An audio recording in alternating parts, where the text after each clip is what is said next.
សួស្តីអ្នកទាំងអស់គ្នានេះខ្ញុំធ្វើវីដេអូ blog តាក់ទងជាមួយនឹងការទៅដើរលេងជាមួយនឹងក្រុមការងាររបស់ខ្ញុំប្រចាំឆ្នាំ2025ហើយវីដេអូនេះ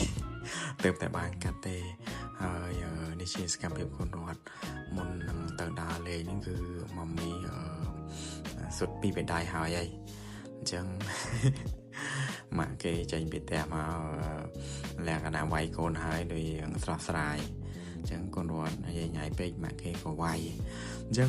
ផឹកឡើងខ្ញុំក៏សូត្រចេញពីផ្ទះមកហើយជិះឆ្លងកាត់តាមផ្លូវលបឿនលឿនព្រោះវាងាយស្រួលហើយឆាប់បានទៅដល់ទីតាំងនៃកម្មវិធីនឹងអញ្ចឹងណាអញ្ចឹងនៅតាមផ្លូវមានទេសភាពស្អាតហើយនេះសកម្មភាពខ្លះៗនៅក្នុងឡានបន្ទាប់មកក៏ពួកខ្ញុំឈប់ញ៉ាំអីនៅម៉ាតអីចឹងណាព្រោះត្រូវទិញអីញ៉ាំតាមឡានចឹងទៅហើយបន្តដំណើរមកដល់ខាងកំពង់សោមអញ្ចឹងទីតាំងដែលខ្ញុំទៅលេងហ្នឹងមានឈ្មោះថាកោះរាជបុត្រអញ្ចឹងបន្ទាប់ពីមកដល់ហើយខ្ញុំចាំឡានក្រុមការងារពួកគាត់ទៅតែមកដល់តាមក្រោយអញ្ចឹងណាហើយពួកខ្ញុំក៏ដើរមើល view នៅ resort ហ្នឹងឃើញថាស្អាតហើយខ្យល់អាកាសបរិសុទ្ធក៏ដូចជាទឹកសមុទ្រនៅទីតាំងកន្លែងកោះហ្នឹងគឺថ្លាយ៉ងស្អាតនិយាយទៅឃើញខ្សាច់ច្បាស់ចាស់តែម្ដងហើយកូនខ្ញុំសប្បាយចិត្តមែនតើបានទៅលេងនៅទីតាំងហ្នឹងព្រោះដឹងថាទៅលេងសមុទ្រអញ្ចឹងក៏ដាក់ធៀមរបស់របរដូចជាបៃលុកគាត់មកលេងអញ្ចឹងណាជោគខ្សាច់ជោគអីទៅព្រោះបើអត់ដាក់មកទេដឹងថាទាទិញអីអញ្ចឹងជំរឿនល្អយើង plan មុនគឺរៀបចំគាត់ទៅហើយសនុកមកគឺគាត់លេងបែបហ្នឹងអញ្ចឹងមកទៅបងអត់ទាន់មានគ្នាលេងទេគឺគាត់រៀបចំលេងម្នាក់ឯងអញ្ចឹងទៅហើយគាត់អបសុកពេកក៏ហៅខ្ញុំលេងជាមួយអញ្ចឹងក៏នឹកឃើញថាមិនទាន់ជា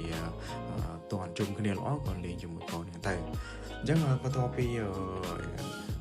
លេងហើយក៏ដល់ម៉ោងបាយអញ្ចឹងយើងធៀបចោលញ៉ាំបាយហើយនេះសកម្មភាពមកពេលថ្ងៃត្រង់ឈឿលប្រពន្ធខ្ញុំចាប់ដើមវាយឡើងហើយបិយាឡើងកោពេញទឹកតែម្ដងហើយស្រែកថាឲ្យខ្ញុំមើលកូនផងហើយនឹងអញ្ចឹងបន្ទាប់ពីញ៉ាំអីពេលថ្ងៃរហូតដល់រសៀលហើយយើងក៏បានសើចូលមកដមព្រោះកន្លែងស្នាក់នៅរបស់ខ្ញុំគឺខ្ញុំគេងនៅដមអញ្ចឹងនេះជា view នៅកន្លែងខ្ញុំគេងដែលយើងមើលឃើញទេសភាពទៅលើកោះដែលជាប់នឹងកោះរាជបុត្រហ្នឹងឃើញថាទេសភាពស្អាតមែនតើនៅខាងកោះនោះហើយទឹកសមុទ្រថ្លាយ៉ងតែម្ដងហើយកូនវត្តបន្ទាប់ពីមកដល់ដមហើយក៏គេងហើយភ្ញាក់មកវិញអារម្មណ៍ដូចសៅម៉ៅអញ្ចឹងពេលល្ងាចចាប់ផ្ដើមមកដល់ពួកយើងក៏មានកម្មវិធីញ៉ាំអីជុំគ្នាជាមួយនឹងក្រុមការងាររាំលេងអីចឹងទៅព្រោះមួយឆ្នាំយើងមានដំណើរកម្សាន្តជុំគ្នាម្ដងអញ្ចឹងមកគឺសប្បាយគឺផឹកស៊ីរាំពេញហ្នឹងអញ្ចឹងបន្ទាប់ពីយប់ហើយចូលមកដល់ផឹកបន្ទាប់ហ្នឹងខ្ញុំហើយនឹងគ្រួសារខ្ញុំក៏បានរៀបចំខ្លួនដើរមើលកោះដែលជាប់កោះរាជបុត្រហ្នឹងហើយកោះហ្នឹងខ្ញុំភ្លេចបាត់ហើយអត់ដឹងថាឈ្មោះអីគេទេដូចជាកោះសំពូចអញ្ចឹងview នៅក្នុងកោះហ្នឹងលើកោះហ្នឹងគឺមើលទៅឃើញស្អាតស្រស់ស្រាយខ្យល់អាកាសបរិសុទ្ធត្រជាក់អញ្ចឹង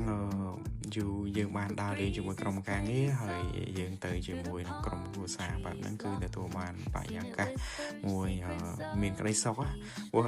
ដើរលេងជាមួយក្រុមការងារក៏ដូចជាគ្រួសារអញ្ចឹងហើយទៅកាន់ទីតាំងដែលមានទេសភាពស្អាតបែបហ្នឹងគឺសប្បាយចិត្តអញ្ចឹងខ្ញុំក៏សុំគេចេញមកមុនបន្តដំណើរទៅខាងកំពង់សោមព្រោះចង់ឆ្លៀតទៅលេងកំពង់សោមព្រោះខាងមកយូរអញ្ចឹងទៅលេងនៅឯឆ្នេរអូឈើទាល